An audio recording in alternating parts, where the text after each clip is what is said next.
So hello, I'm Paddy O'Connell, and I'm chairing the first Wednesdays, which we run as a public meeting. So and unusually for Frontline Club, we begin and end on time.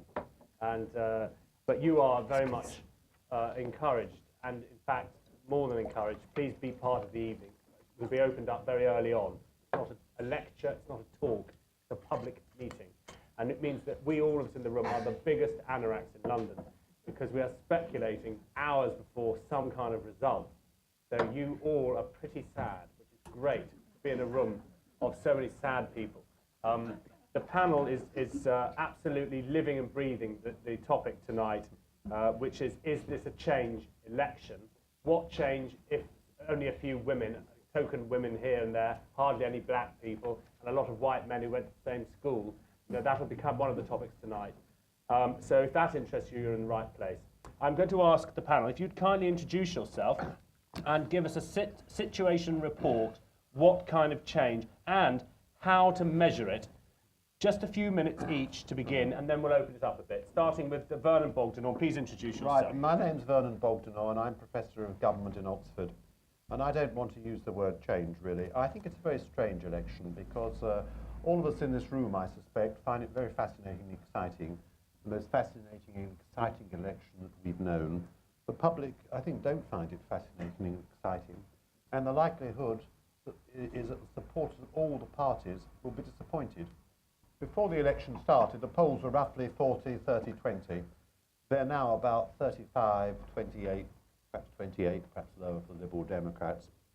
So it means the Conservatives, who it looked as if would secure a comfortable overall majority most of 2009 and 2008, the best they can probably hope for is a small overall majority, much less than they originally hoped. The Labour Party obviously disappointed, repudiated. The Liberal Democrats will almost certainly not make the breakthrough in seats that they hoped at one time looked possible with the surge. It's been a disenchanted election. The key theme of the election is disenchantment. There have been no issues. Expenses, which people like myself thought would be a issue, has played no part. Immigration was raised only very briefly when Gordon Brown insulted Mrs. Duffy, although it's regarded by many people as the second most important issue. There's been no real debate about immigration. The only thing that set the election alight briefly were the television debates, in particular the first one, which led to a surge of support for Clegg, which now seems to have gone down a bit, though perhaps not to the previous level. The three parties, I think, will all be losers from the election, and I think the electoral system will also be a loser from the election, because it will be the second time in a row that we have a government elected, if it gets a majority, on around 36, 37, 38, perhaps 39% of the vote, but certainly under 2/5 of the vote. So it's a government which 3/5 of the country will be voting against. And I think the main loser of the election will probably be the electoral system, because it's ceasing to be able to produce majority governments, ceasing to work with a three-party system. And I think one reason why we all find the election so difficult to predict is this. And if we look at the past, say 40, 50 years ago, we had very solid socio-economic blocks in Britain, and parties representing those socio-economic blocks. They were big tribes. And people said, I've always been Labour, or we've always been Conservative. And very crudely, Labour had the cities, and the Tories had the countryside, and the outcome was decided in the suburbs. Society is much more fluid now, and people no longer see themselves determined in their voting behaviour by what occupation or profession they belong to. Society is also more individualistic and more fragmented. And the first politicians who noticed this and take advantage of that in the 1980s, who noticed that these blocks were breaking up, of course, was Margaret Thatcher. But they are now breaking up in a different way. And in particular, one of the reasons why it's so difficult to predict the result is the irregularity of the Liberal Democrat vote. And what I mean by that is that from a given percentage of the Liberal Democrat vote, it's very, very difficult to determine how many seats they will win. In the last election, for example, although there was a national swing to the Conservatives, a fairly strong one, the Liberal Democrats nevertheless managed to win 3 seats from the Conservatives. They won some of their most obvious targets, but not others, for no obvious reason. For example, they did not win seats like Orpington and Wells and Eastbourne, which had long been on their target list. But they won seats way down their target list. The seat most The seat furthest down their target list, which they won, was number 77, which was Hornsey and Wood Green, which I don't think anyone predicted. And afterwards, you can always find reasons to say, oh yes, it's because of some local factor or the Iraq War or whatever. But the truth is, no one predicted it. No one predicted the Liberal Democrat victory in Solihull, I think. It was very unexpected. And the pattern of Liberal Democrat losses and gains, whatever the percentage of the vote, is, I think, almost impossible to predict. And that's the reason why the election is almost impossible to predict. So for us pundits, it's very fascinating, but for the public, it's a complete turn-off.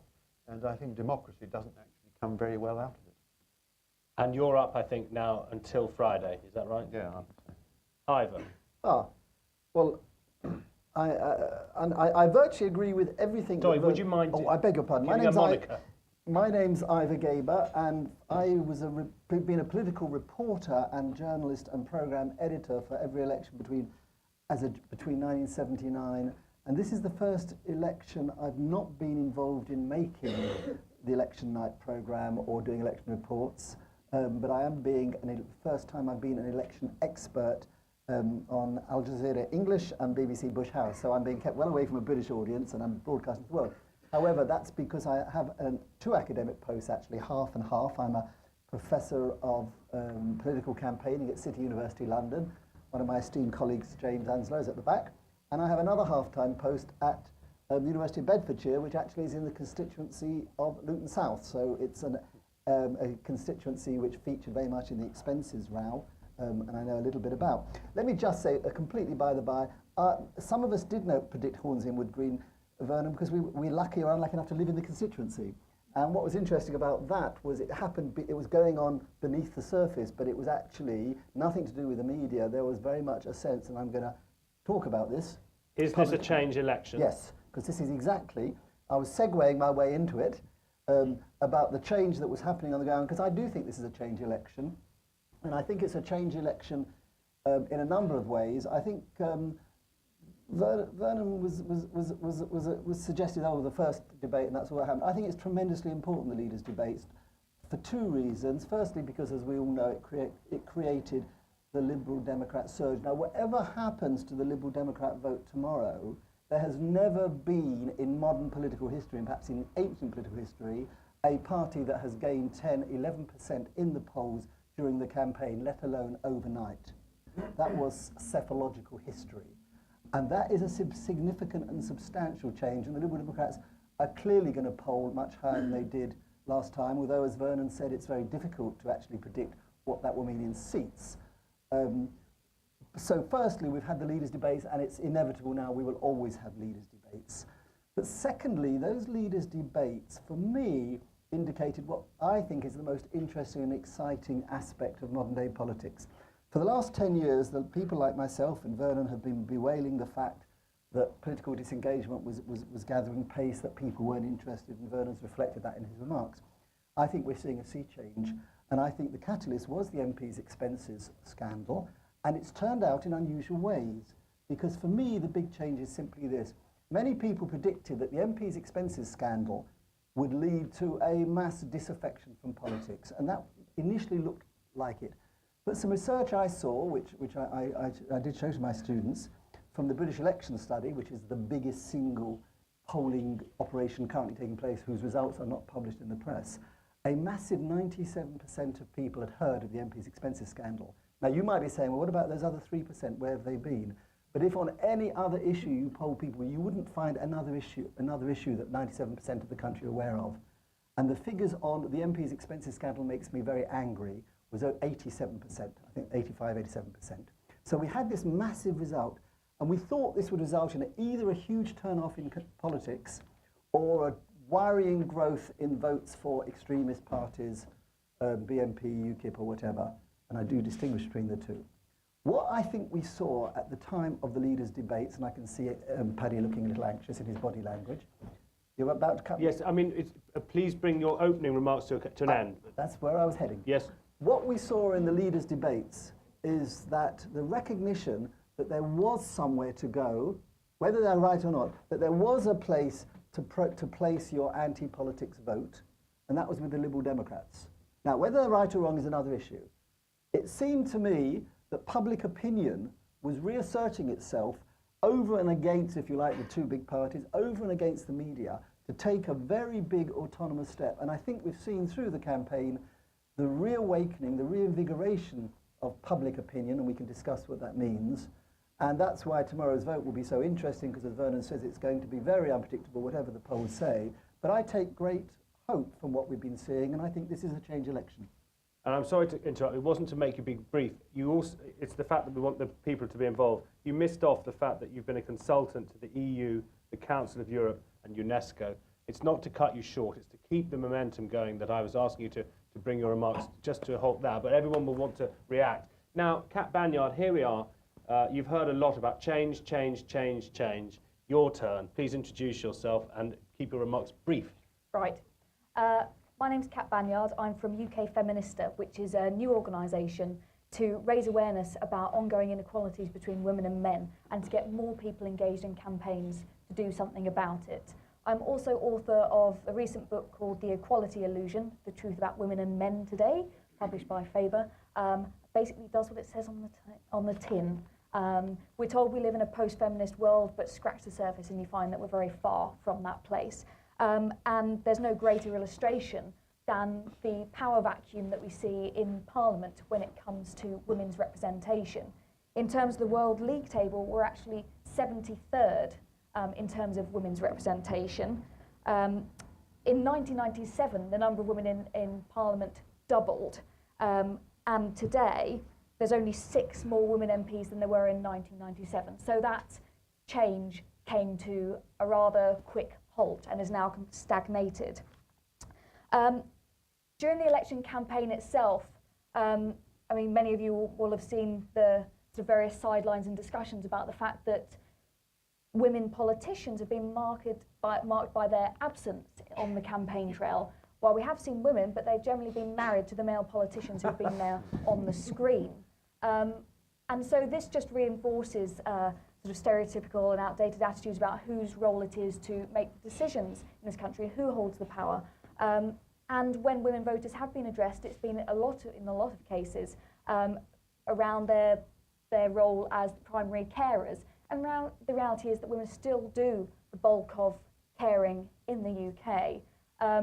And that means that women and men often live very separate, very different lives.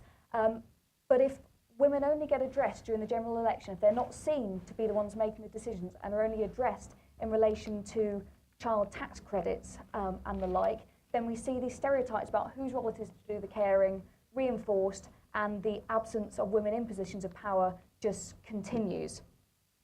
Now, the projected increase is quite small within this election. At the moment, women are just over 19% of MPs. It's thought that this will rise to about 23%, and that's only made possible by the fact that there's lots of MPs who are retiring, and women are now standing in 50% of those seats. So that's the only reason that we're getting that small change, and that change in itself, so we've gone up to 23%. Well, for women to actually affect change within male-dominated institutions and to get them to shift and address women's lives more accurately, you need at least a base level of 30% representation, and that's from research done across the globe. We're not going to reach that. We're not going to reach that for a very long time. This election isn't going to deliver change in terms of representation of women that we need. The only good thing that I'd say is coming out of it is that people are noticing it. People are noticing that there aren't many women there. So there's a possibility that if we can harness that, the resentment which is deserved and should be made more vocal, if we can harness that, then next election, we can maybe look upon that as the one that changed for women. Thank you. So coming to you next in the room, Ivor and Kat, could you lock horns a bit? You're telling us from the end it's a change election. You're telling us from the middle it's boys in suits. So I think you need to just exchange some ideas for the benefit of listening to you. There's lots of changes. I can't disagree with a single word that Kat says. Of course, there's a big issue in British politics of the lack of women representatives. One only has to look at the daily press conferences, the non-appearance of of women. So I don't disagree at all, but I mean, one's not going to change everything overnight. Goodness me, I sound like a gradualist here. One's not going to change everything overnight. All I'm saying is I think the change we are seeing is a reawakening of political awareness amongst the general public. But then I'm an optimist. And I wouldn't disagree with what you're saying. Sorry but, about that. I mean, Well, we can all go change home is then in that case. yeah, fine. But change, it's got many different facets, of course, and in terms of women's representation, the change that we need, i.e. more women up there making the decisions, more women in the cabinet, more women on the benches, that ain't going to happen. There will be changes, but the change won't be so much in who governs us. It'll be in how we are governed. And in particular, the electoral system has lost its ability to produce what was once its greatest strength, strong government, because we're in either for a minority government, and the history of minority governments in Britain is they don't last long and often collapse in chaos, or we're in for a government with a very small majority, and one may remember John Major's government, which had a majority of 21, found it very difficult to survive over the Maastricht issue. How will a government survive with a very small majority when it has to make the radical expenditure cuts needed? And we're also in for changes in the territorial distribution of power in Britain, because if we get a Conservative government, it will have very little representation in Scotland, which will please Alex Salmond, because he will say that the British government has no legitimacy there. The likelihood is the Conservatives will remain the fourth party in Scotland. That's never happened before in British history. If we have a Lib Lab government, it will require Scottish and Welsh votes to get its legislation through.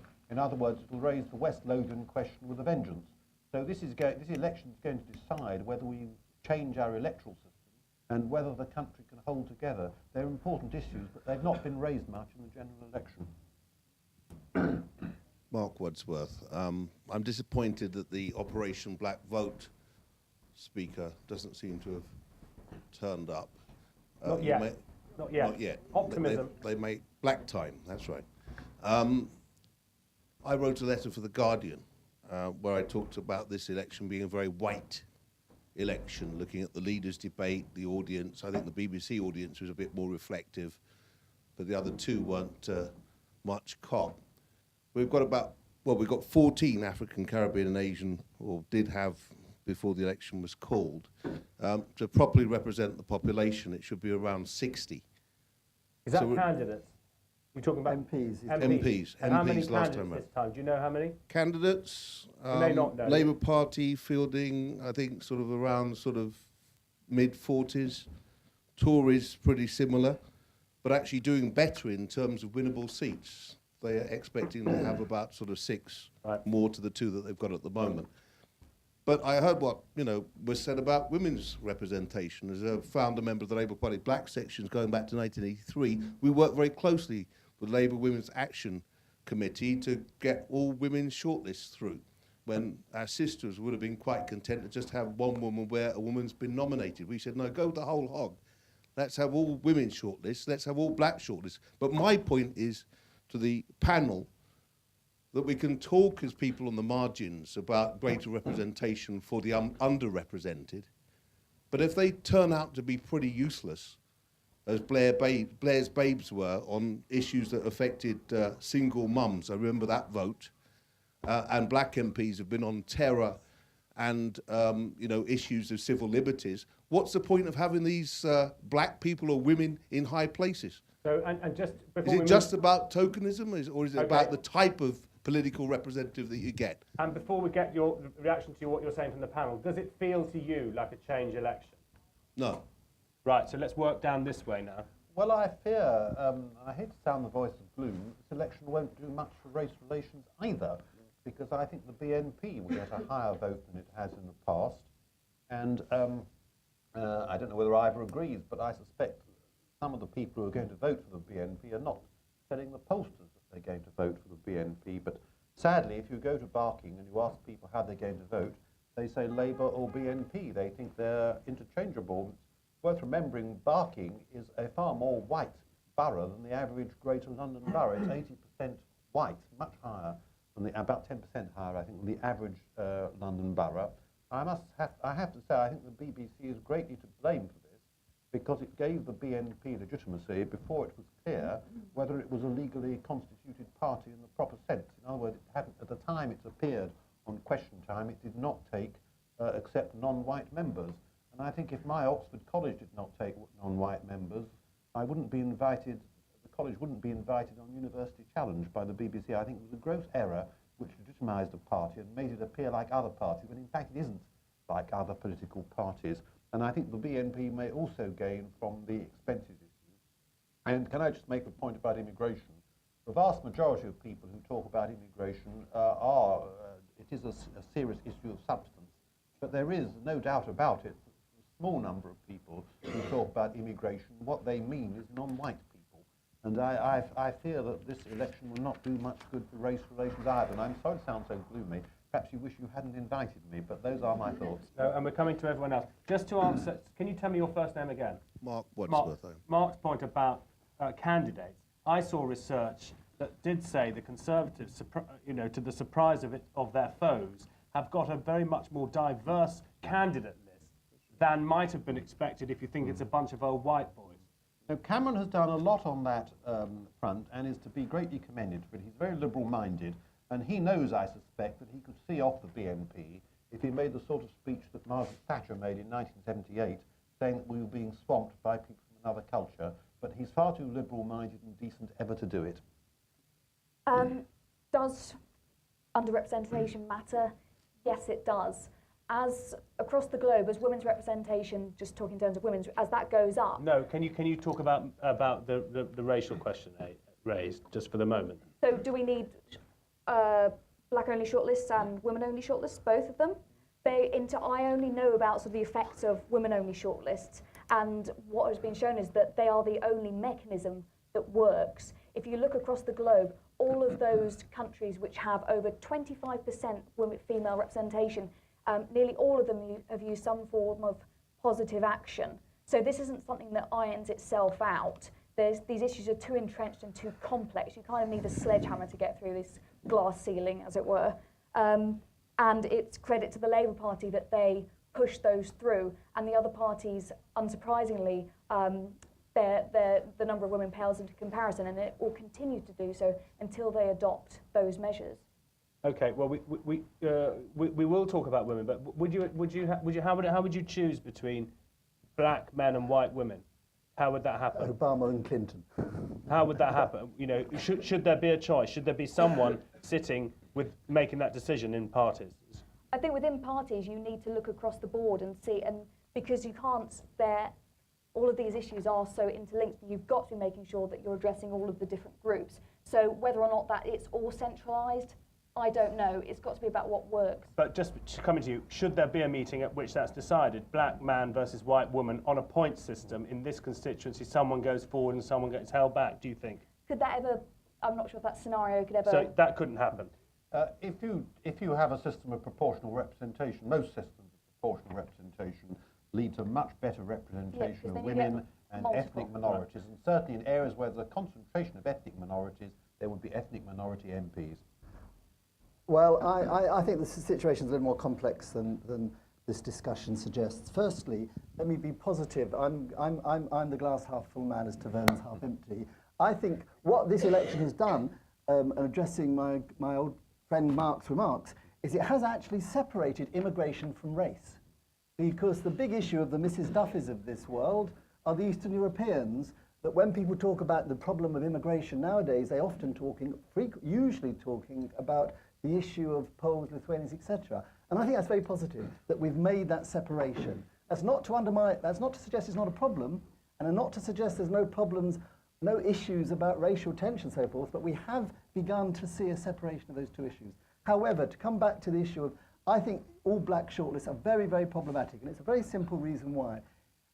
Whereas you can have an all-women shortlist because, barring one or two gender benders, we know who is a woman and we know who is a man, the issue of who is not black is problematic. Firstly, it's problematic, and secondly, I resist the notion there is such a thing as the black community.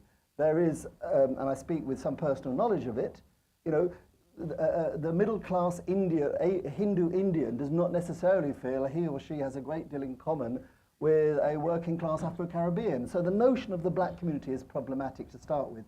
And therefore, politically, we have there are difficulties. But secondly, as Mark points out, just because somebody has black, brown, whatever, doesn't necessarily mean politically they're going to... I mean, look at the loony Labour candidate in Norfolk who denounces Gordon Brown, who clearly, clearly raises very serious questions about Labour's selection process. There were probably 3 persons and a dog in the room, and the dog had the casting vote. But I just don't accept the notion, and I think Mark's hinting that just because somebody is a black or an Asian, they're going to do a better job than somebody who's not. And it's a different issue from the women's issue, I think. Well, I don't think women are intrinsically going to necessarily work on behalf of all womankind. A female politician doesn't mean a feminist politician, and you can have male politicians who will do, who will spend their life's work trying to advance women's rights. But across the board, when you do look in broad terms with regards to women's representation, the more you have, the higher the issues go up. And it's no coincidence that over the last decade, issues specifically affecting women, particularly most recently around the sex industry, have gone up the agenda. So it's been a lot of female politicians who have been spearheading reforms to crack down on lap dancing clubs and to help women exploited through prostitution get out and to crack down on the punters. You next, after Vernon and Kat. Can I ask you, do you think that whatever is argued, that everyone's gathered here to answer, is this a change election? If it's 16% of women are MPs, is that so low it's scandalous to you? 16%? Did you say there was 23%? It was projected to be 23%. Yes, but right now it's 19. 19 in the rotten Parliament. So if that figure doesn't change much, can anyone claim it's a change election to you? Do you feel that they would have missed the point if they call it change and women are still bumping along with the odd woman here and the odd woman there? Well, it reflects the fact that we take for granted that there aren't many women in Parliament, and we don't really take it that seriously as an issue. So people will quite easily go on saying, oh, there'll be massive changes, because we don't see that as central to, what's wrong with democratic life. Ethnic minorities are certainly very diverse, as Ivor says. What I think hasn't been sufficiently noticed is how much better the BNP is doing than Mosley's British Union of Fascists in the 1930s, when we were in the middle of a depression with very severe deprivation. Now, Mosley never got anywhere near winning a parliamentary seat and never won a local council seat. In fact, he didn't even win a local council by-election. The BNP has won a number of council seats, and it's represented in the European Parliament. Its support is much better, although conditions are so good. And although Ivor's absolutely right that immigration and race have been separated, they're not separate in Barking. When you talk to people in Barking and they say they don't like immigration, what they mean is non-white people moving into Barking. And we certainly do need many more members of ethnic minorities into Parliament. It's completely unrepresentative, seems to me, with such a small percentage. And in my opinion, a system of single transfer voting in multi-member seats, or the sort of system even you have in Scotland, is more likely to get members of ethnic minorities in, because you have a multi-member constituency, you have to have diverse representation. You can't just have 5 Anglo-Saxon males or white males of the sort that is too often chosen. Where you have a single-member constituency, it's natural to want to choose a stereotype. There's a white Anglo-Saxon male. Where you have a multi-member constituency, you need a balanced ticket with a number of women on the ticket and members of ethnic minorities. That's the experience even of a very conservative country like Ireland, which has done much better historically in terms of female representation than Britain. But I think, if I may say so with respect, I think the question of ethnic minority representation is much more important at the moment. And I'm going to be guided by the audience how much we keep this topic going and move on to other elements of change. But you've got the microphone here, so please introduce yourself and fire away. Okay, my name is Valerie. I just want to ask you, you often hear that women in business and maybe in government and so on have to take on quite a sort of aggressive male sort of persona to get ahead and be accepted, play the male game kind of thing. So how do you think that women can make a difference, really make being female, make a contribution, to government and so on, if they're being like men? Okay. So, that's a really pertinent question. Do women do politics differently, and will we see a change in the way that, politics is done? You've got to be extremely careful, though, because women and girls and boys are socialised so differently, and brought up so differently. The whole sort of notion about masculinity and femininity, these are things that these are constructed, so things that we learn and we put on. And so to talk about women being intrinsically doing politics differently is really problematic, and it just reinforces stereotypes. But given that girls and boys are socialised so differently, the question of whether or not you would see a change in terms of aggression and stuff, it's a valid one. Who knows? It's often talked about people, or women in particular, put off by the Arbu aggressive type politics that goes on. But I think people across the board are put off by that, regardless of their gender.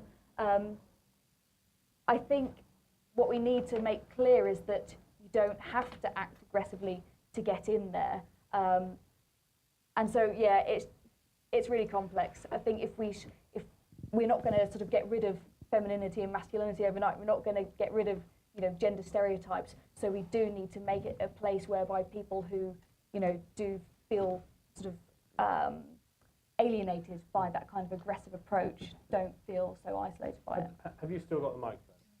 Could I ask you then, is the point what you're making is if you put a lot of women in Parliament and they behave like all the people who've gone there before, it's not changed even though they've changed the gender? Yes, exactly. And it would be really great if being a woman could actually impact on what goes on in Parliament, because I'm sure truly women do have something to contribute. But I'm not saying I know a hell of a lot about politics, but when I hear women politicians, they just sound like the men, and that really annoys me. And is it significant that the women don't run the business, that they don't run the religion, and they don't run the politics? Or is it that you just want them to run the politics, and you're happy to leave the men to the business and the religion?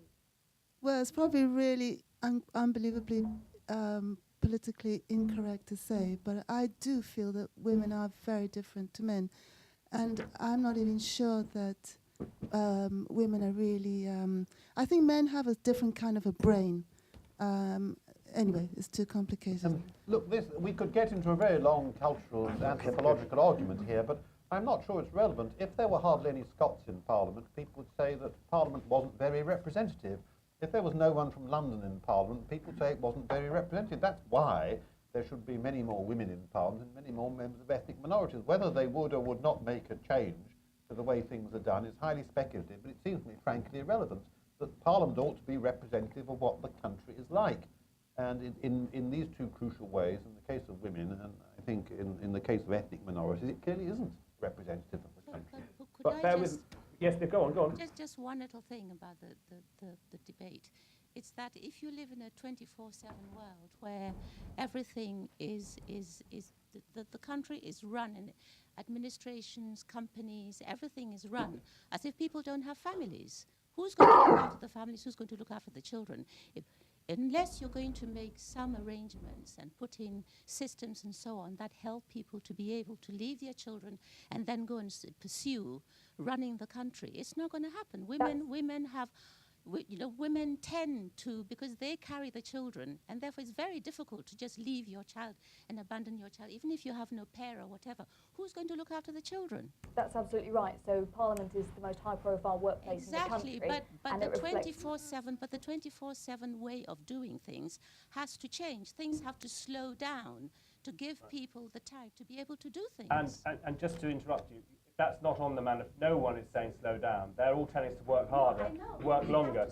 But no, I'm not disagreeing with you. I'll leave it as a statement. Welcome to the panel, Ashok Viswanathan. I'm sorry that maybe we told you the wrong time or everything else. So we've all got hopelessly lost. Okay, we've all been fretting about representation in Parliament. And before we move on, would you kindly tell us how Operation Black Vote, which you're the deputy leader of, how its figures are, what the feeling is among the people you talk to about whether they'll vote or not, and then we'll switch to some other topics. Sure. Well, I mean, just on that last point, it just reminds me of David Cameron's 36-hour tour, which is obviously gone through last night and this morning, which I thought was a stroke of genius, at least in terms of the rolling news that he would receive for it. But it also is indicative of our political culture, that we have such a macho way of doing things, and the idea that someone campaigning for 36 hours is the right person to lead the country, or that's the reason why they should lead the country, I think is extremely questionable. I think as Operation Black Vote, what we've always felt is having a more diverse Westminster, as well as other decision-making institutions, would in itself rid the culture of much of its Yabu gladiatorial nature, having more young people, having more people from black minority ethnic communities, having more women in Parliament and other decision-making institutions would in itself solve part of the problem. And we've got some way to that. I mean, there are 15 MPs currently out of 646. We hope that... No, I beg your pardon, yeah. At the next election out of 650, we're hoping that there'll be a breakthrough where we'll see between 25 and 30 MPs from black minority ethnic communities. But that's still only 5% of Westminster, and it needs to be closer to 10% if it's going to be like modern day society. So we're all here to answer the question, is this a change election? Is it? Well, I think it's a change election in terms of black candidates, because, I mean, for the last 3 elections from 2001, we've seen the figure rise and rise. The difference this time is that many of those candidates are in winnable seats. And so that is crucial, I think. And thank you for that, because all of us, it's lovely to get an answer, and everyone in their own way has delivered an answer to this question, and you've arrived and you've given us a great answer to this question, which we've been battling around. I'm going to move on in a minute, but I'll take the lead from you. You've got the microphone. Yeah. Okay, a couple of questions, if I may. First question, could you comment on the conventions surrounding hung parliaments and the lack of a majority, and your understanding of how they might work? And related to that, do you see any of the party leadership having the kind of gravitas, willingness to compromise, which might make that work? Right, hold there. So that's a question that would move us from move us on. So is anyone else wanting a question on diverse parliaments in terms of representation? Otherwise, we'll get straight to this now. Yeah, so we'll come back to you. Just bear with me. We'll finish this topic off about women and non-white members, and then come back to you to re-ask that. So you first, on this question of women and non-white representation. Well, it's partly about the type of women, the type of non-white representations you get in. There's a danger that the people who become parliamentary candidates are self-selecting. They go to university, they join a political club, they do a job in politics, and they get selected. Is there an easy way of getting a broader range of people into the parliamentary process rather than just a self-selecting coterie of hacks, no matter what their background? Yeah. It's a very good question, and I got a really bad answer for you. When the Conservatives tried it, they had some open primaries. I mean, self-selecting is an odd word because people have to compete. Self-selecting against their career. When the Conservatives had open primaries, and I hope Vernon's going to correct me because I'm struggling with the figures. I think that as far as I know, they had 3 genuine open primaries, and all 3 open primaries resulted in the selection of a general practitioner. Because the general practitioner had this fantastic network. They had a panel of 3,000 patients. The patients had families had friends. They were a shoo-in. They couldn't lose. And that, whether they'll be good MPs is a problematic. I actually don't have a problem with professional politicians. I think it's a career. I think you need to know how decision-making happens. I think you need to understand the situation. I think this notion of, you know, professional politicians is somehow a bad thing is crazy. So I suppose I disagree with you. I think it's good that people choose to have a political career as long as they understand what they're doing and have genuine values as opposed to simply wanting a career. Right, okay, now... Can I come in on that? I mean, the answer to your question is no, there's no way of making politicians normal. By definition, no, but by definition we're abnormal. Anyone interested in politics is abnormal. We are a minority in the country. We often don't realise that. Anyone who chooses a political career is even more abnormal because they're risking their families, their mortgages, everything on a throw of an electoral dice. They're bound to be a peculiar cross-section of the people, which means don't give them too much power. Right, and and they won't get too much power if they're all split and put in a barrel together. So will you ask the first part of your question again at the back? I was just going. Can I just make? No, please don't do that. Please, can you ask the first part that you asked a moment ago? Okay, I was just going to ask Kat about women's representation, which I'm really interested in. If But I you can. can't move us all over the map. It's just. Okay. Can All you, right. I Can you won't. just? All right. Can you do the first part Yeah. first, and I'll come back to your second Radio part 4's easier, later isn't on. it? The part of the hung parliament issue. Yes, please. Okay. All right. What your understanding of the conventions surrounding a hung parliament are, and second, how do you see, in terms of personality, the leadership of our parties behaving in terms of the kind of willingness to compromise that might be necessary? And I then have other later. Okay. Well, the second part of your question, have the parties the gravitas to compromise? My answer is no. A hung parliament can only be stable if you get an arrangement like a long-term coalition providing stability for 3 or 4 years. That's what the markets want as a hung parliament. Or a pact like the Lib Pact that provides stability for a long period. I think that's very unlikely to happen. But the conventions about a hung parliament, David Cameron has complained that they're biased against the Conservatives. That isn't true. The conventions are that Parliament decides who the Prime Minister is. Now, normally, there's no point a defeated leader meeting Parliament, no point John Major meeting Parliament in 1997. He'd be beaten. But when there's an uncertain result, the Prime Minister can meet Parliament. He's not defeated until he's voted down in the Queen's speech. The key is the vote in Parliament on the Queen's speech. Can you get your Queen's speech through? If you're the Labour Party, if you're Gordon Brown, if you're voted down, no, you can't. Then Cameron has a go. Can he get his Queen's speech through? If he can't, I'll obviously have to be another election. But that's the key point to bear in mind, a parliamentary system in which the vote in the House of Commons is crucial. It is not the convention, Vernon, and you are the expert on it, that the sitting Prime Minister, as anyone, actually has first shot. Yeah, but he's not defeated till he's been defeated in So Parliament. He's not defeated by the But result in of the election. practical terms, it means Gordon Brown would be completely entitled to try and form a government. Absolutely. Hello, questioner. You didn't give your name, but now you're asleep. It's awful. No, I'm not asleep. I was making notes on my BlackBerry. Oh, you're answering a phone. No. So does that answer your question, or? It does, yeah. But well, then in that case, what would you do if, as a voter, if the party that didn't have the greatest popular share of the vote had more seats? Would you want to change an electoral system if a party that had the most number of seats did not have the highest proportion of the popular vote?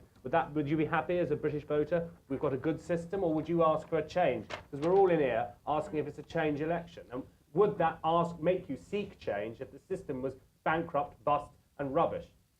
I'm definitely in favour of electoral reform broadly, because I work a lot overseas on electoral issues, and our system looks very antiquated when you see it from abroad. And yes. As a computer, it puts the result out you never expected from the popular vote. Yeah. And we all know there are some advantages to a Westminster system. so, Kat, would you like to pick this up, and Ivor, and then also to you, Ashok, would you like to pick this up of a flawed system in the context of our overall topic? Is this a changed election? Okay.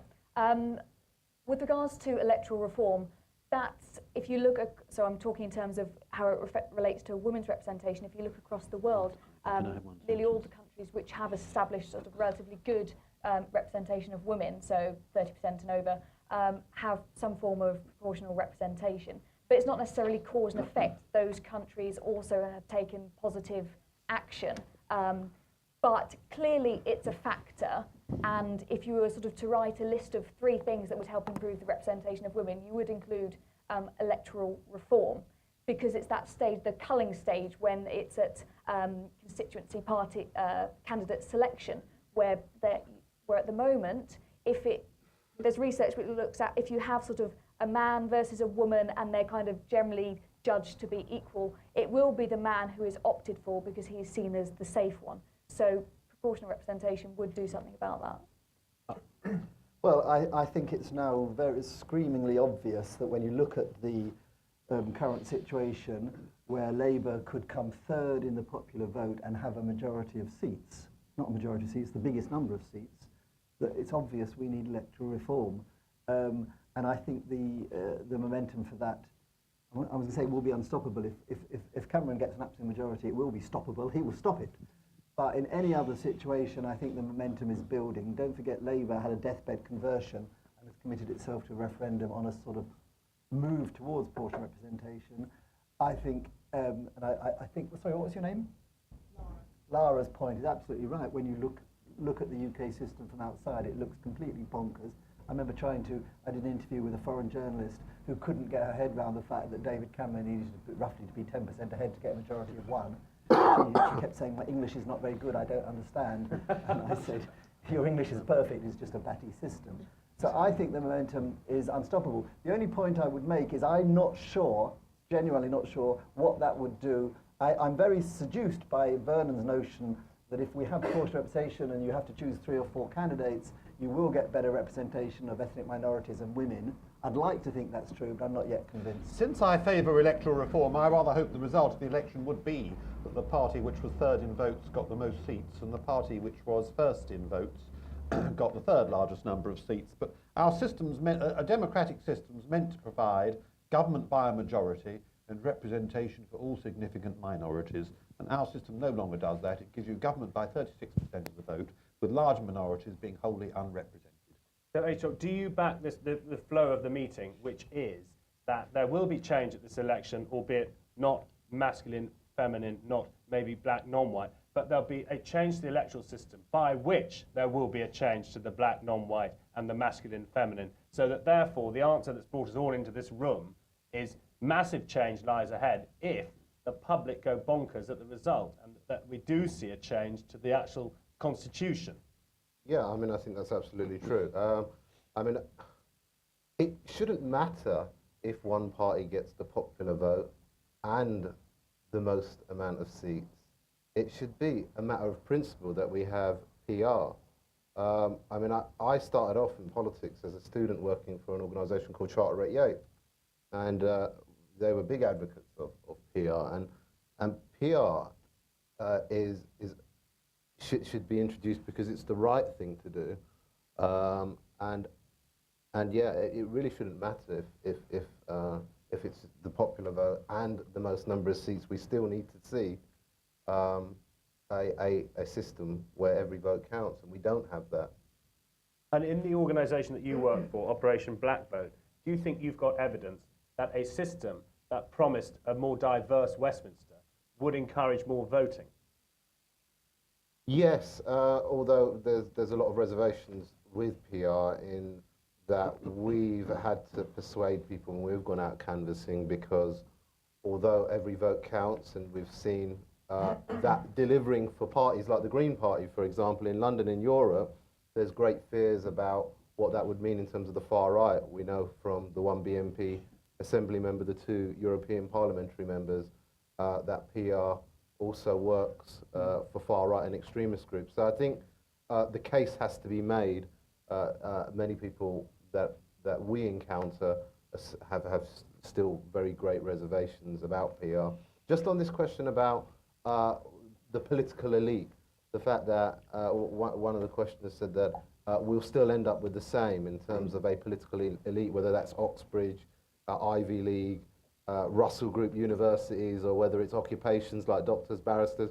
I think that's true, and what we've tried to do is run mentoring schemes, not just in Parliament, but in the Welsh Assembly and also in local councils, so that we get a new breadth of people coming into these institutions, many of whom then go on and become MPs or councillors themselves, but also act as ambassadors to broaden the types of people that come in to politics.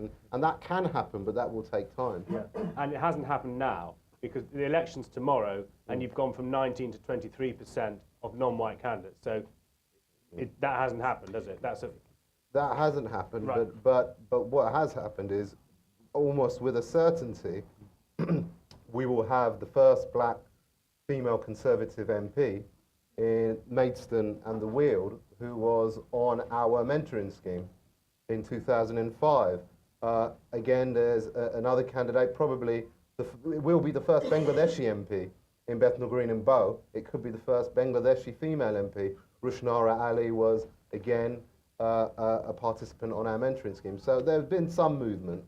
Right. And I propose to move on in just a second, but would you like to take a question now, or make a comment? I wanted to ask a different question, yes, so yes, I'll let this one finish. No, let's do that. I was going to ask, sorry, my name's Tom.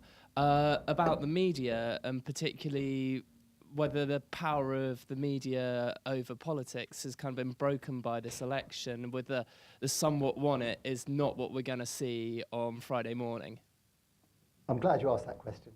I think the power... Well, I'm your student, so, you know. It's a plant. No, I mean, I think actually the Sun never won it. I think what's been very interesting, I'll just remind you of 4 little incidents to indicate, when you say the power of the media, I think the power of television, the debates, has been massive. But that's unmediated. The debates were unmediated. People could form their own opinion. Let me just give you very quickly, just not to worry you, Paddy, 4 very quick snapshots of why the red tops, the Tory tabloids as we used to call them, have no longer exerted their power. Think back to Gordon Brown. Just in quick history, Brown, what was the first story? I've forgotten one, but Brown, the man who insulted the Afghan widow's mother, try again, the Afghan soldier who died mother with a bad thing. Tabloid onslaught. Any impact on Brown's poll ratings? None. Brown the bully, all over the media. Any impact on Brown's tabloid poll ratings? 0. Brown insults Mrs. Duffy. Any impact on Brown's poll ratings? 0. I think what we're seeing, either Mr. Blobby lives and is called Gordon Brown, or that the tabloid media, or Clegg is the other example. The onslaught on Clegg the day of the second debate was amazing. The Daily Mail calling him a Nazi. The Daily Mail, of all people, using Nazi slurs. If any of you don't know the history of the Daily Mail, the Nazis, speak to me afterwards. But I think it was indicative. I think it's indicative that the tabloid press have lost, they never had as much power as Labour politicians thought they had, or as they actually wanted to have. But I think the power of newspapers, and I'm specifically talking about newspapers, to influence public opinion is significantly diminished. But the power of direct mediation, whether it's TV debates or direct online communication from politicians, is enhanced. And that's why, to go back to my very original remarks, I'm rather optimistic, and I think public opinion, or the public sphere, has been enhanced, and we're actually seeing some positive steps towards a greater democratic conversation than we've had in the past. And when you told us you thought this was a change election, do you now add this one to the reasons why? Because the red tops have been spanked. That's a nice headline. Had I had more time, I would have made that point exactly. Well, no, your points are very clear, but you've told us it's a change election, and this is another reason why, because the tabloids have been humbled. The debates have certainly changed the election, but how much have they changed opinion? Before the election, opinion had been solid for a long period of time on roughly 40, 30, 20. The main change we've seen is a Liberal Democratic surge with equivalent falls for the other 2 parties. But that surge now seems to be, if the polls as we believe, falling down a bit. And so the Liberal Democrats, perhaps up from 20 to between, I suppose, 24 and 28, we don't know. A significant surge, but not remarkable. I mean, it's remarkable in terms of the campaign, isn't it? In 1983, when the election was called, Margaret Thatcher, the Conservative poll rating went up by 8% when the election was called, and it stayed there. This is not a permanent surge. And the Liberal Democrats could expect a surge simply because the debates give them recognition. There was a poll, a very unscientific one, taken at the Cheltenham races, when 98% knew, this is before the debates, 98% knew the name of the favourite in the Gold Cup, 26% knew who Nick Clegg was. So, we're abnormal if we're interested in politics. Most people are more interested in racing. Hello, Chris King's my name. I'm curious to know if we're missing the point of where the real change is going to be, because Mervyn King was reported as saying the next government will not be elected for another 30 years. So I wonder if we have this conversation in a year's time, the real change will be really very substantial anger against whoever gets elected. And I'm curious to, because the upcoming cuts are something that just haven't been discussed. Right, now let's move on to this now very definitively, and we'll start, work up this way.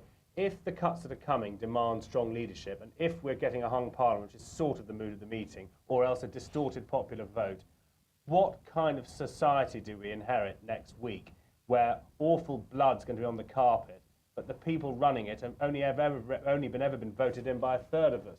And however they look, whatever they are, wherever they're from, what do you think is going to lie ahead in terms of change for the country because of these cuts with a system that doesn't know whether it's Martha or Arthur? Well, I mean, it is going to be a difficult time. I mean, you know, some people were saying when we started the recession that there'd be a rise in racial attacks, you know, more anti-immigrant feeling, that we'd see a lot more tension within communities, and that hasn't happened, I would say. But I do think we've got a difficult period ahead. And, you know, this isn't, you know, in some ways, you could say it's a game-changing election in that,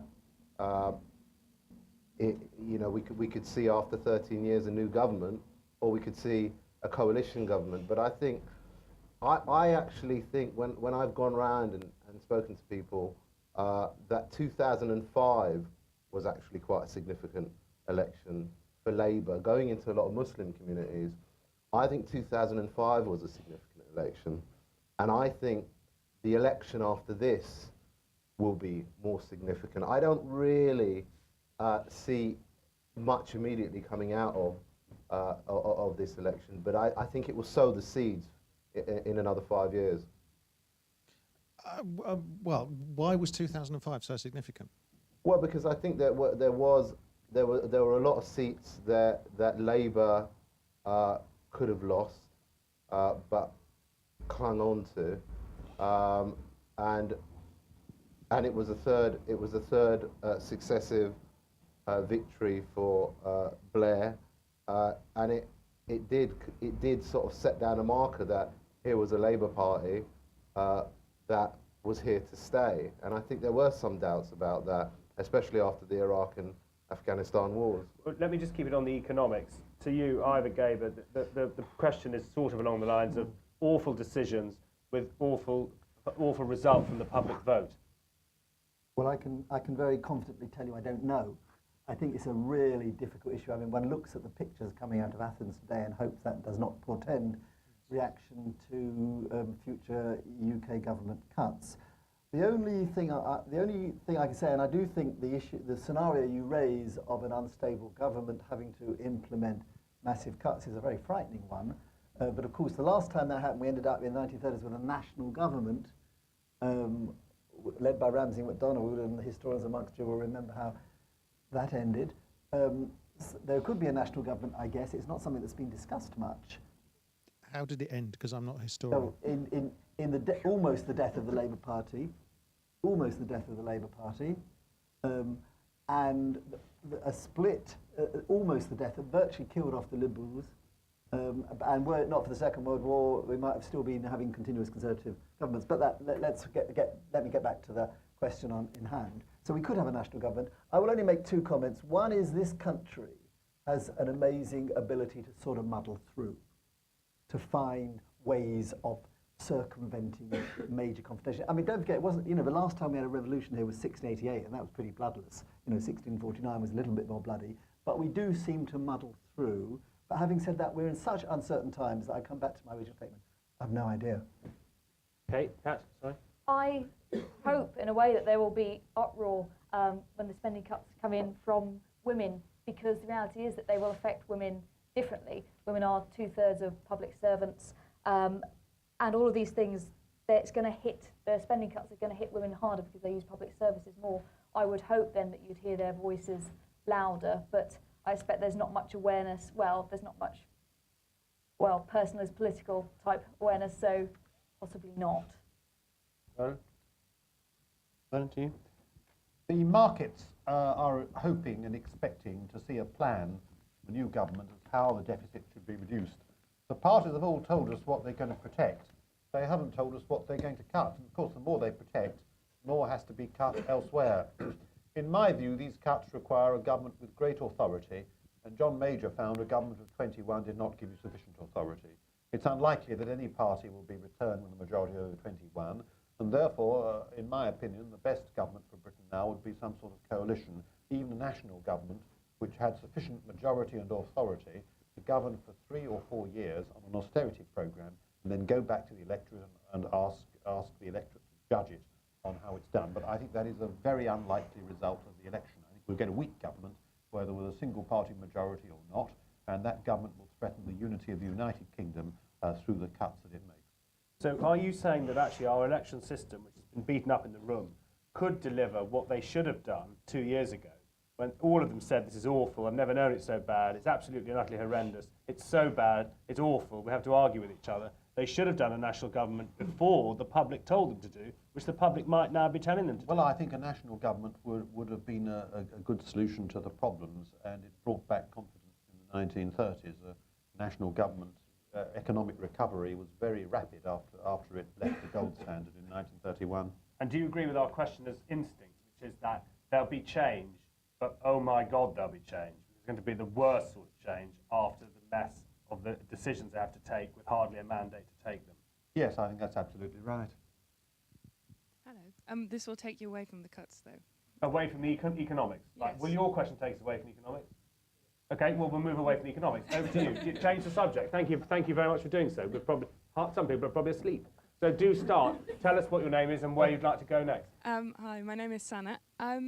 I saw in Private Eye this week there was a funny little bit saying how the Liberal Democrats were going to break through the situation and we're going to be big, going to change everything. It was from 1993, it was from 2001, it was from 2005. It has been predicted every time, and every time it didn't happen, and that made me think, is there a chance that actually nothing will happen tomorrow? Is there a chance that David Cameron's going to win? It's just going to be a Conservative Party. There's not going to be any changes.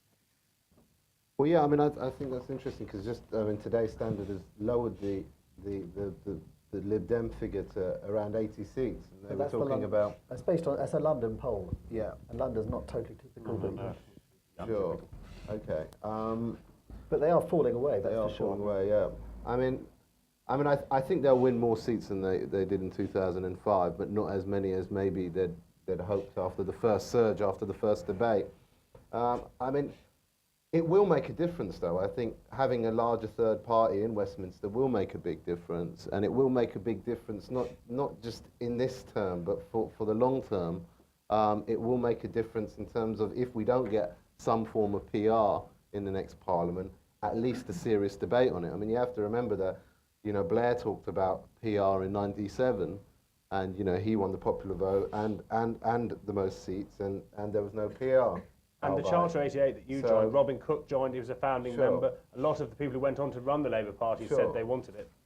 So, I mean, I think the people that are really taking up that mantle now are the Liberal Democrats. And with the strength that they will have in numbers, it can make a difference, but it's not going to happen in the next Parliament. Yeah. I think, even if you're right, the Liberal Democrat vote is drifting a bit, but I think they're going to get a significantly more popular vote they got last time. They will get more seats, but it's not... Even if it's not the breakthrough, I think there's been a breakthrough in public opinion. I think the impact of the Cleggmania has come down now. The very serious prospect that Labour was going to come third, which now seems less likely in terms of the popular vote, has meant there's a substantial change in public perception and in the political perception. So, okay, you won't wake up, I don't know, I mean, you know, predictions about the future are always dangerous. But I doubt whether this is the breakthrough election, but I think it's been the breakthrough campaign. If Cameron gets a small majority, which is what you're suggesting, the main change will be a huge strain on the union between England and Scotland, because the Conservatives are unlikely to win more than 5 seats in Scotland out of 59. They will be the fourth party in Scotland, and the reaction of the Scots to the expenditure cuts will not just be hostility, as say in the north of England, because they have a way out of the system, and Alex Salmond is proposing a referendum at the end of this year on Scottish independence, and there's nothing he would like more than a Conservative majority and little Conservative representation in Scotland. The union between England and Scotland will come under great strain. And this gets back to the question from the front.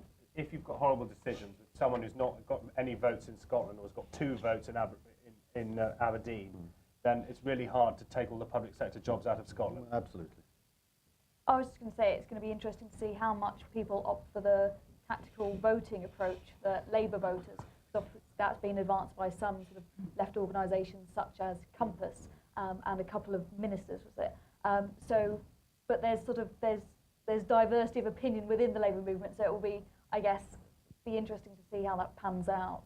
And what do you feel? And the brief that you've kindly come along tonight to speak about, which is the impact of this election on women. Do you think there's anything from this question about the Liberal Democrats you know, who are run by a man, that actually it's just basically more of the same from your perspective. One boy might do better than the other boy thanks to a TV debate. When they all wore the same shoes, I noticed. Well, the Lib Dems have very poor representation of women within the party. In fact, in terms they're third in terms of the number of women that they're standing as candidates, as proportions. So they're not going to bring in a whole raft of change where that's concerned. And I'm coming to you at the back in a minute, but I wonder, can I just ask this question? Do you believe, and maybe you'd like to respond from the audience, that women would be more consensual in a hung parliament situation than the alpha male boys? And if this interests the audience, you can come back to that. I'll leave that hanging because you have the next microphone.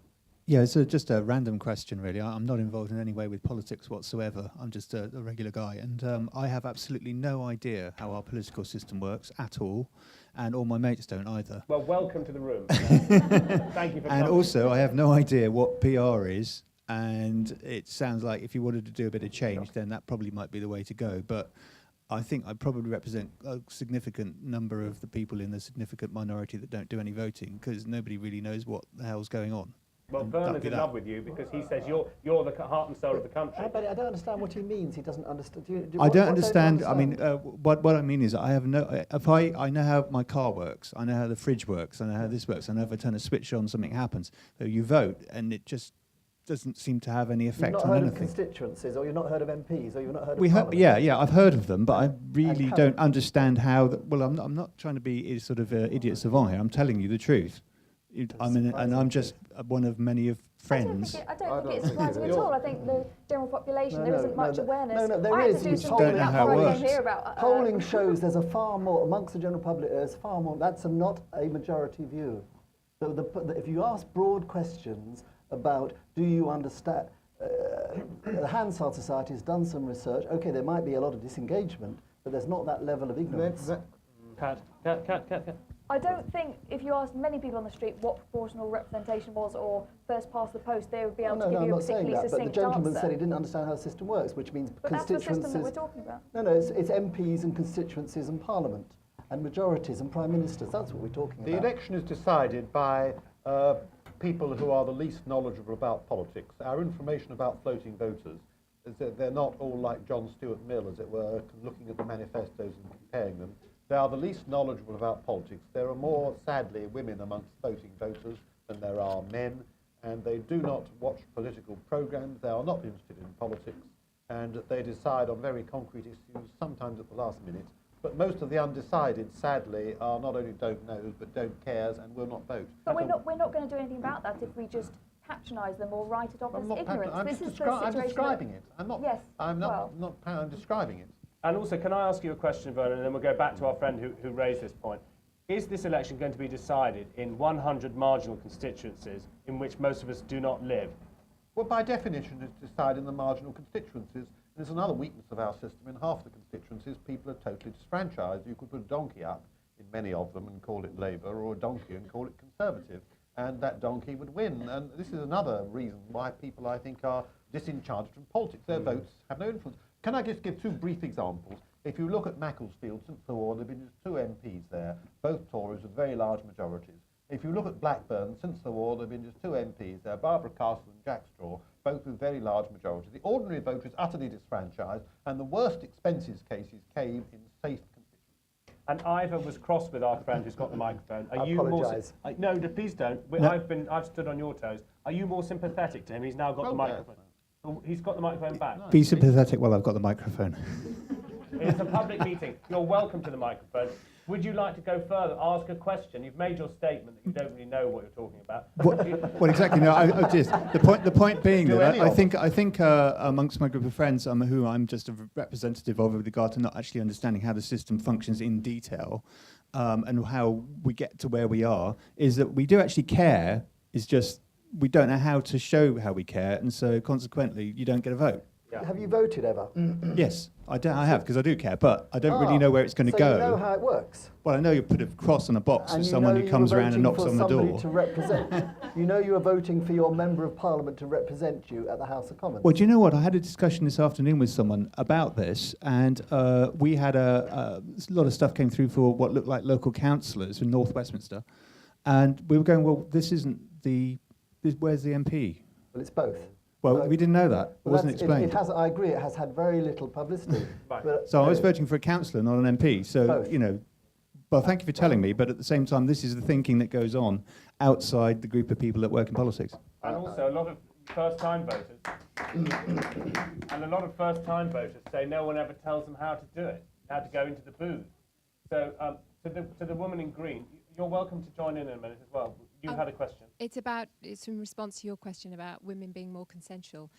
I would say they're probably not, and we probably won't know because there aren't enough MPs, women MPs in Parliament to decide that, to make a decision on that. But I reckon that they probably decide in terms of interest, self-interest, as people tend to do. So I would go against the stereotype. Yeah, and I think that's absolutely right. The research that's been done in terms of women leaders in business shows that women and men behave very much alike. There aren't any sort of discernible differences. What there are differences in people's expectations of them and their perceptions of them. So a woman and man can be behaving the same in a kind of a leadership role, but they will be judged differently. So a woman who sort of acts like a typical man, you know, a man would, so more masculine, who tries to exert influence, is often penalised for doing that because she's going against. She's going against perceived norms of what, you know, how she's supposed to behave. So it's perceptions and judgment that is different rather than actual behaviour. But didn't we say something about the yarboo thing earlier, that women don't like the yarboo? Didn't you say that? I didn't say that we don't like. I said that most people probably don't like that. And that the fact that women and girls and boys are socialised in different ways. Girls are supposed to be more silent, and that's what femininity is. So it's not unsurprising that you might see differences in that way. Yeah, I think a lot of people are put off by the current system and a lot of people are put off by the current way of speaking in Parliament. When I listen to it, it turns me off completely, even though I'm interested in politics, because it just sounds like a lot of noise. And I think that if you change that culture over time, I think a lot of diverse range of people with different opinions would want to join in. There's 10 minutes left. Coming to you in a minute. Will you just answer the question yourself that's brought us all in the room? Do you think it's a change election? Then I'll ask the panel to do some closing thoughts. And again, please keep it a public meeting. We are encouraging you to take part. Is it a change election, and why? Not enough.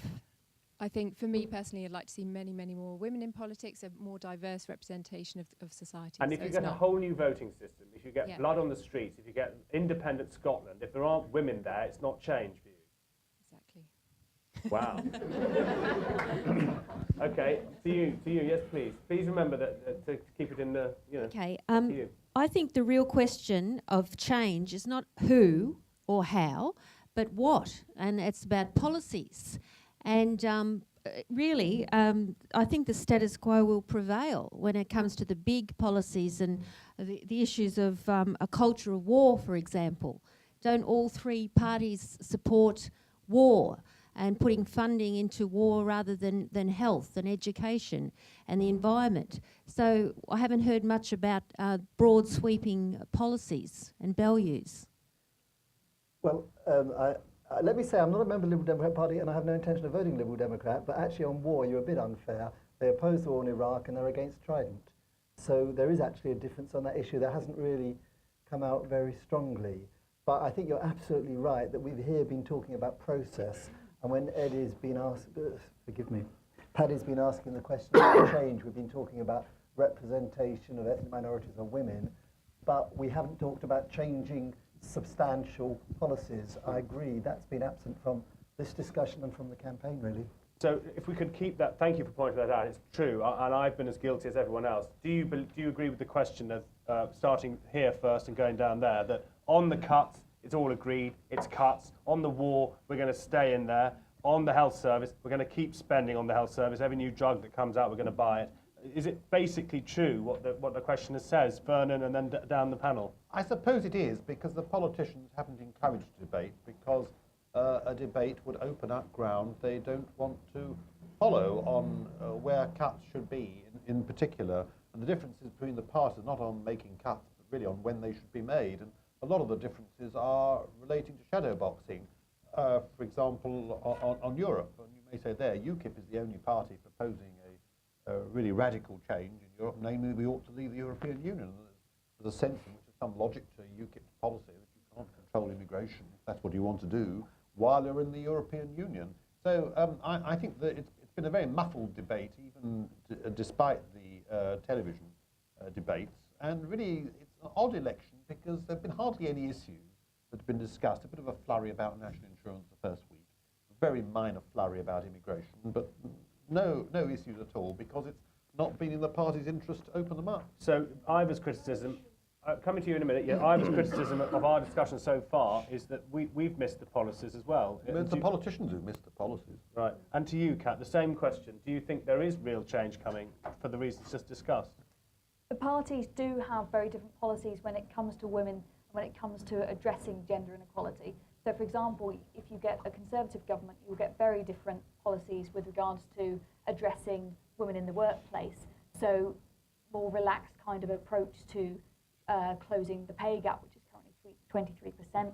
If you look at the issue of the sex industry, it's generally been Labour MPs who have been pushing for a crackdown on sexual exploitation and an awareness how that sits within violence against women. But across the parties, there's good, which is good. There's consensus around issues such as violence against women, but we will see a difference, depending on which party is elected in terms of the impact on women. But the question was that we've been focusing on representation rather than policy. Representation. I think we have, but I think the two are inextricably tied. I mean, the fact is that if you ask a black person or if you ask a woman what the issues they care about are, they'll be the same. It will be education, it will be employment, it will be the economy. But the difference is the lens with which you view the world. And if you have this disproportionality in terms of gender, in terms of age, in terms of race, you are going to have a different informed opinion on any area of policy. And that's why changing the composition of a parliament so it looks more like the people that it serves, it looks like them, it talks like them, it comes from where they come from, makes a difference, inevitably, to policy. Hi, my name is Maaike. I come from a country with coalitions, and we have elections in June. I'm from Holland. And my question is, following up on the lack of discussion on policies, do you think that a proportional system, and I find it very hard to judge about my own country at the moment, would increase policy debate? No, I mean, we don't know. We don't know. I would say, I do think, I will pay tribute. I mean, there was 4.5 hours of solid policy debate in the leaders' debate, the prime ministerial debates. It wasn't really taken up by the media. I do think the parties, I'd slightly disagree with it, but I do think the parties have been trying to get across policy differences. I do. Call me naive, but whether PR will increase the policy debate, I don't know. No, to you, you're shaking your head, but we can't see you. Can you speak? Yeah. Can you say what you think? Well, I'm a foreign journalist, and I don't think you could say, well, the parties have tried and they didn't manage to get it across. It's their duty to get it across. So. But they have to use the media to get it across. Yeah, but and if the media is not responding to the Tory party debate. is partly in a pact with a certain segment of the media. So. It's impossible to answer your question. Proportional representation is a transparent system. It reflects what society wants. And if under that system society wants a certain sort of government or a certain sort of policy, it will get it. You can have a majority government under proportional representation. You've had it in Sweden many times. The only condition is that such a government should get 50% of the vote, or fairly near to 50% in fact. And that's what the people want. Let them vote for it if they want a majority government. If they don't, then, in my view, it's wrong that a single party should be able to rule as a majority. But one can't tell what effect it would have on policy. All one can tell is it would better reflect a popular opinion. Thank you. Hello. I'm an activist, and I've been canvassing for the last 4 weeks across about 4 constituencies in London. And I'd like to take issue. My finding on the doorstep is that people are actually engaged in politics in a serious way this time, but they are completely undecided about how they're going to vote. And this, I think, is a change. I've never known it so close to the wire with so many undecideds before. The change I think there will be in the next Parliament because of the public mood, is that there's going to be no more duck houses or moats or any of the corruption that we've seen in the last 5 years. And I'm sure that that will probably be a good thing.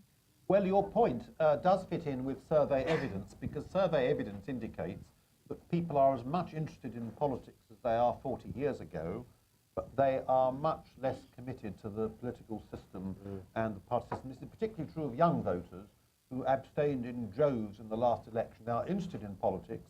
They are not interested in what you might call the formal conventional structures of political institutions. And in my view, we should blame not the voters, but the institutions. You can't, as I think the playwright Brecht once said, you can't dissolve the people and choose a new people. You have to dissolve the parliament and choose a new parliament.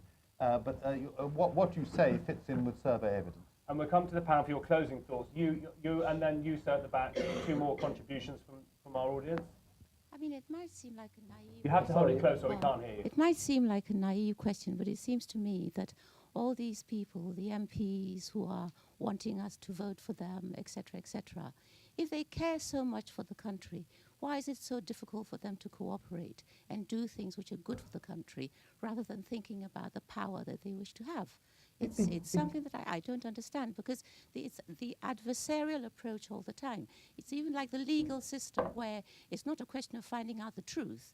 It's a question of getting into court and who can put the strongest argument, not necessarily finding out what the truth is. So why can't they work together to actually make the country a good country to live in, and solve all the problems about the education, the health service, etc., etc., rather than always just being very happy when somebody, when the party in power does something wrong and everything goes wrong, and the opposition laughs and is very happy about it. I don't understand that. Well, I'm going to try and explain it. It's very simple, because all the politicians, take the 3 main parties, they all think that what they're proposing is for the good of the country. No politician I've ever met went out campaigning for what's bad for the country. They just have take education, the 3 parties have a different view as to what is the best thing for our education system. What do you mean, why do they persist? Because they genuinely believe their policies are for what's the best in the country. That's what democracy is all about. You at the back. Oh, well, if you go into any policy issue, they are different, and they genuinely believe that they're different. They don't just invent policies for the sake of it. Sorry, we've got a band coming now. you have to speak quite loudly. Yeah, hi. This goes back to the PR and greater transparency.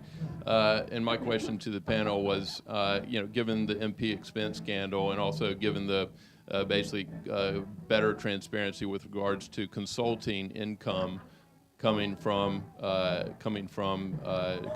the MPs, is that going to bring about more change in the future? Right now, given, for example, in the U.S. that an elected official cannot do any private sector work while he's in office because that's a conflict of interest. Okay.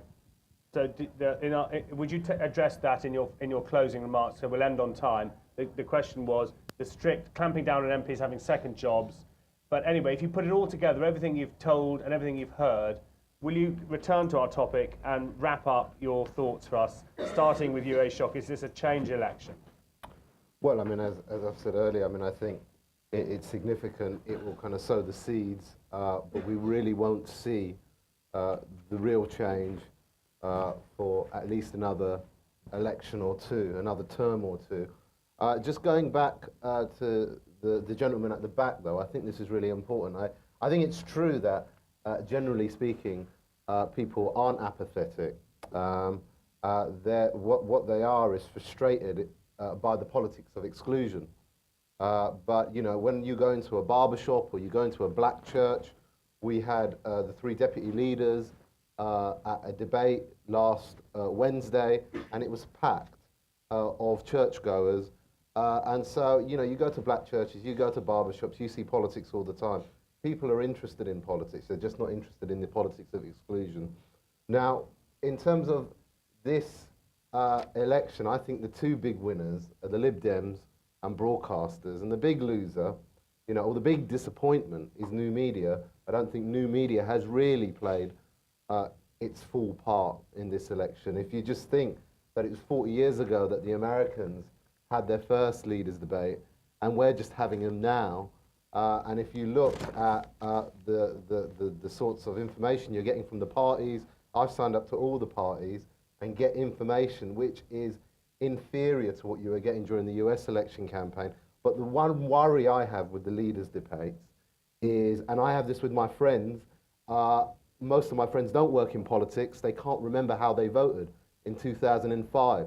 That isn't the majority view, but there is a significant minority in seats that have such low levels of political literacy that they will have watched these debates. And I know one person that I spoke to just 2 days ago that wondered whether Clegg, Brown and Cameron would be on their ballot form in their polling station. And I think that's the one fear of the debates, that they've had such a profile that there are people whose literacy is so low, they'll go into the polling station and they will think they're voting for Brown, Cameron or Clegg, and because of that, you may get a lot of spoilt ballot papers, and in an election like this, that could be all the difference. Yeah, I think it is a change election. I think it'll be a change election for 3 reasons. First, picking up the point the gentleman makes at the back, the House of Commons is never going to have, this is going to be the biggest single change there's ever been in terms of new MPs coming in, at least 150 new MPs, and I think the duck houses. Second jobs is a grey area, but I take your point. I think there will be a new morality, a new transparency about our MPs. I think it's a change election because of the point Ashok's making, and I made earlier about TV debates and Liberal surge.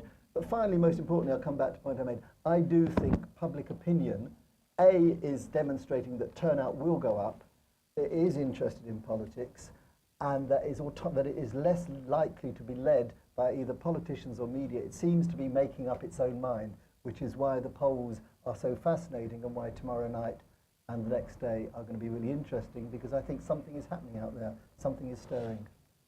I wonder if there's ever been an election that hasn't been a change election. I mean, it depends how we're terming it, but the whole point of elections are about change, and the changes that, you know, there will always be outcomes of that sort.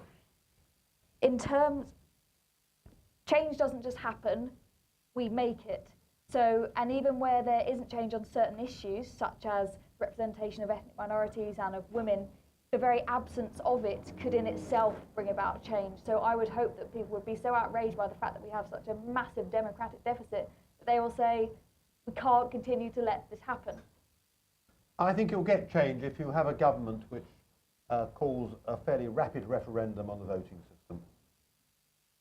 Right, well done everyone, and especially to you, thank you very much for all the questions which made the debate so much better, including yours, of course, about whether it was change at all if you looked at policies, which we'd ignored on the panel. Thank you for that. And to you at the back, making a brave point, which many people would clap to you for making, so thank goodness for that. And to you with your passion down the middle. So we did run it like a public meeting. And all of you here, you've come, even though bonkers people you are, you'll get the result tomorrow anyway. We'll get a result. But on behalf of all of us listening, I'd like to thank, nearest to me, Vernon Bogdanor, who wrote the book on the Constitution, Kat Banyard, who wrote the book on women and how men run everything, Ivor Gaber, who broadcasts everything and gives his views for the great bodies of the world, and Ashok Viswanathan, who fights to make people vote under Operation Black Vote. Thank you all on the panel very much indeed.